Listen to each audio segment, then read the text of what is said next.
this video, I go over the best way to sell and buy used music gear coming up next.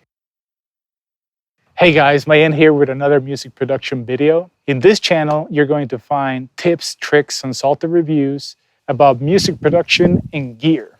There's a point in time when you're acquiring gear, you know, that you get gas, and then all of a sudden, like, you start getting gear just because, like, oh, you think that you need it. But then later on, you look back and you're like, holy crap, I actually do have a lot of gear that I'm not using, but I still want to keep on getting more gear, right? So I think that the best solution for that is finding the right spot to sell your used gear. And then in that same spot, maybe buying the gear that you want to test out and try out. So in this video, I'm going to go over 5 tips on my philosophy on how to buy and sell gear and the different sites that you can go to. Okay, so tip number 1 is market research. So you have your Guitar Center, you have Reverb, you have Facebook groups, eBay, and Craigslist. Each one of them has their own peculiar ways of working. So with Guitar Center, you can actually take your used gear and sell it for them. They will give you 60% of the market value of that used piece of equipment. Then you also have Reverb. I think Reverb is fun because you are the one that's connecting with the buyers and sellers, and then you're able to, like, send your gear, you know, as you get more reviews or more gear and you trade and everything, sell it quicker and for a more fair price than Guitar Center. Then you have Facebook groups, which is kind of similar to Craigslist in a way, where, like, people post their gear depending on, like, the type of group that you're in. You know, people will post, you know, modular synthesizer modules or just synthesizers, drum machines, and, like, all this other stuff. So just be on the lookout for that. You can actually just post your own gear there individually and see if you can come up with a deal with someone on that same Facebook group. I have done it with Colorado Modular Synthesizer Group. It's, yeah, I actually bought gear from one of the members, and yeah, it worked out great. We met at a parking lot. We talked for a little bit, and then we traded money for gear, and that was it. Then you have your eBay and your Craigslist. So eBay, I think it's similar to Reverb, where, like, they will, like, charge you a fee for posting the products, and once the transaction happens, you know, you're able to get your money, but you also have to, like, pay them a fee, right? And then Craigslist, you just, like, put an ad, people will hit you up, send you an email, send you a text to see if you still have the gear, and then they would like to go and meet you and see it.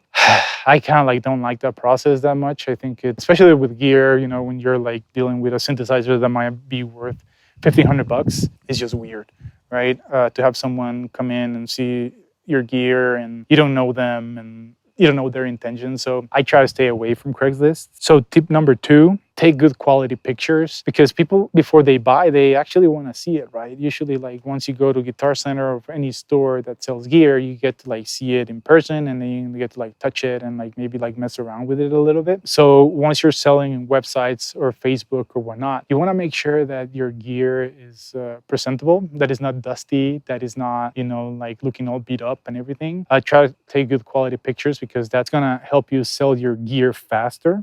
Tip number 3, pricing. Going back to market research, do your research, right? There's going to be a bunch of other people selling the same gear that you are going to be selling. So just check out what's the price point that gear is going for. So for instance, like in Reverb, they give you like a price table, which is amazing. Then you can, like, decide, okay, this is something that I bought 2 weeks ago. It was, like, brand new. So do I really want to sell it on the lower end, or do I want to sell it higher end, right? Make sure that you're not overpricing things. Make sure that you're able to see, okay, like, they have this, like, brand new synthesizer that is worth $250, and I've used mine for 2 months and I want to sell it for the same $250. The other place has free shipping and, like, all this other stuff. Yeah, probably you're not going to be successful with that. Make sure that you include shipping with the price of your gear, right? Because it's easier for everybody. When you're buying, make sure that you double check whoever's selling, their reviews, how many stars they have. Maybe, like, talk to other people, especially, like, on Facebook groups. You just want to make sure that you get what you paid for, right? So you just want to make sure that you double check on that, make sure that they are legit, and they have done, I would say, probably like 20 deals or 10 deals, and the transactions have been successful as well. Tip number 4 and number 5, right?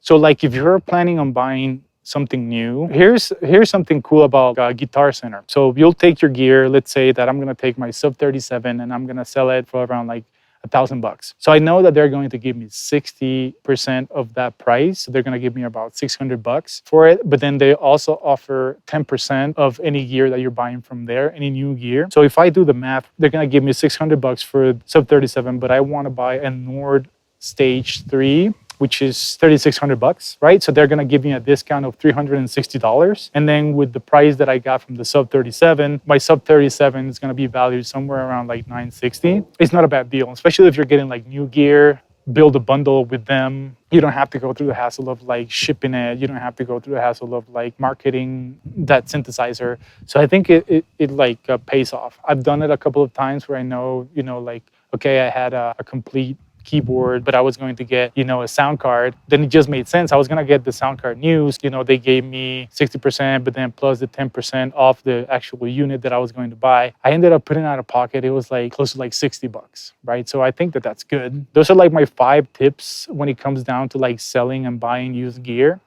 Once you get that bug for like buying gear, just make sure that you're reselling your gear so you're not having to spend a lot of money getting more gear and the other gear is just collecting dust.